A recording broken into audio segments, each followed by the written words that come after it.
Hello everyone, कैसे आप सब। आज मैं आपके साथ शेयर करने वाली हूँ कि हमारे फाइनली बोर्ड एग्ज़ाम्स में आप कैसे टॉप कर सकते हो, कैसे आप अपने अकाउंट्स में पूरा स्कोर कर सकते हो, है ना। तो आज हम इस चीज़ के लिए एक स्ट्रैटेजी बनाएंगे। उस स्ट्रैटेजी को बनाने के लिए वो हम नेक्स्ट वीडियो में डिस्कस करेंगे। उससे पहले हम अपनी मिस्टेक्स पे काम करेंगे कि हम कौन से मिस्टेक्स करते हैं पढ़ते टाइम। तो हम ना ये बात एग्जाम्पल से समझते हैं। मेरी तो फ्रेंड्स थी गीता और सीता, ठीक है। तो गीता जो थी वो डेली दिन में 5 आवर पढ़ती थी, 5 आवर डेली पढ़ती थी, 5 घंटे, ठीक है। और जो सीता थी वो दिन में पढ़ती सिर्फ 3 आवर्स। और ये नहीं था कि वो एग्ज़ाम्स के टाइम 3 आवर्स पढ़ रही थी, बस ऐसे थोड़ी ना अच्छे मार्क्स ला पाएगी। वो स्टार्टिंग से टाइम मैनेजमेंट करते हुए चल रही थी। वो स्टार्टिंग से 3 घंटे डेली पढ़ रही थी और गीता 5 घंटे डेली पढ़ रही थी। तो हुआ क्या है, जब फाइनल बोर्ड का रिजल्ट आया तो बोर्ड के रिजल्ट में हमारी जो गीता है उसको मिले हैं 70% मार्क्स और सीता को मिले हैं 98% मार्क।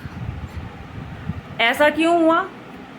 ऐसा इसलिए हुआ क्योंकि जो 5 घंटे ये पढ़ रही थी वो टाइम मैनेजमेंट के साथ नहीं पढ़ रही थी, प्रॉपर प्लानिंग के साथ नहीं पढ़ रही थी, और ना ही इसकी लर्निंग टेक्निक सही थी। 5 घंटे तो उसने बता दिया कि मैंने भाई 5 घंटे स्टडी करी, लेकिन उस 5 घंटे में इसने क्या क्या किया वो सोचने की बात है।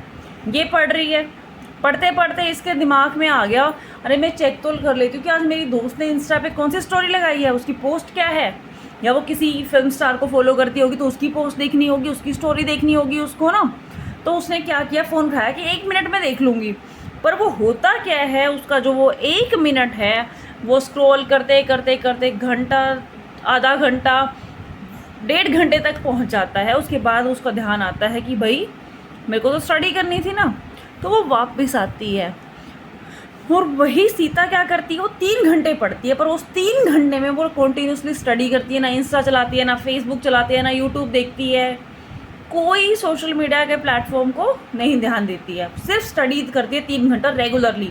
और ये उसने कैसे किया, टाइम मैनेजमेंट के साथ। स्टार्टिंग से डे 1 से उसने अपना टाइम मैनेजमेंट का रूटीन बनाया है, टाइम के अकॉर्डिंग स्टडी करी है, सब्जेक्ट वाइज स्टडी करी है कि आज उसको सब्जेक्ट अकाउंट्स फिनिश करना है, तो उसने अपने अकाउंट्स का वो चैप्टर ख़त्म किया है, स्टडी की है।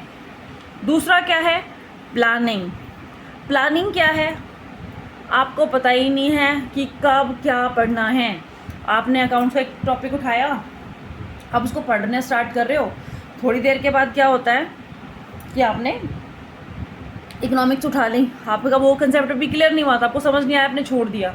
या फिर आप क्या करते हो कि अकाउंट्स का कल टॉपिक कर रहे थे, बीच में कोई आ गया या आपने कोई दूसरी एक्टिविटी में आप लग गए और वो टॉपिक छूट गया। आपको 3 से 4 अकाउंट्स करना था और 4 से 5 बजे आपको इकोनॉमिक्स करनी थी। हो क्या रहा है, आपका 4 बजे तक अकाउंट्स नहीं हो पा रहा क्योंकि आप तो अपना टाइम कहीं दूसरी जगह वेस्ट कर रहे हो। फिर आप क्या करोगे, 4 बजे भी आप अकाउंट्स ही पढ़ रहे हो, 5 बजे भी अकाउंट्स पढ़ रहे हो, फिर 6 बजे तक अकाउंट्स पढ़ रहे हो। हुआ क्या है, उससे आपकी प्लानिंग सारी ख़राब हो गई है। जो इकोनॉमिक्स और बिजनेस स्टडीज़ या इंग्लिश को या मैथ को टाइम देना था, वो सारा आप कहाँ लगा रहे हो, एक ही सब्जेक्ट में लगा रहे हो। तो वो क्या है, टाइम को वेस्ट करना। लास्ट क्या है, लर्निंग टेक्निक। आपकी लर्निंग प्रोसेस सही नहीं है, आपको पता ही नहीं है कि पढ़ना कैसे है, आप सही मेथड्स यूज़ नहीं कर रहे हो लर्न करने के लिए, क्रैम कर रहे हो। अगर आप चीज़ों को क्रैम करोगे, रटोगे, तो वो कभी याद नहीं रहेगी। चीज़ों को समझ के पढ़ोगे तो वो हमेशा याद रहेगी। तो अगर आपको टॉपर बनना है ना, तो सबसे पहले ये 3 मिस्टेक्स को आपको अवॉइड करना है, तभी आप क्लास में टॉप कर पाओगे।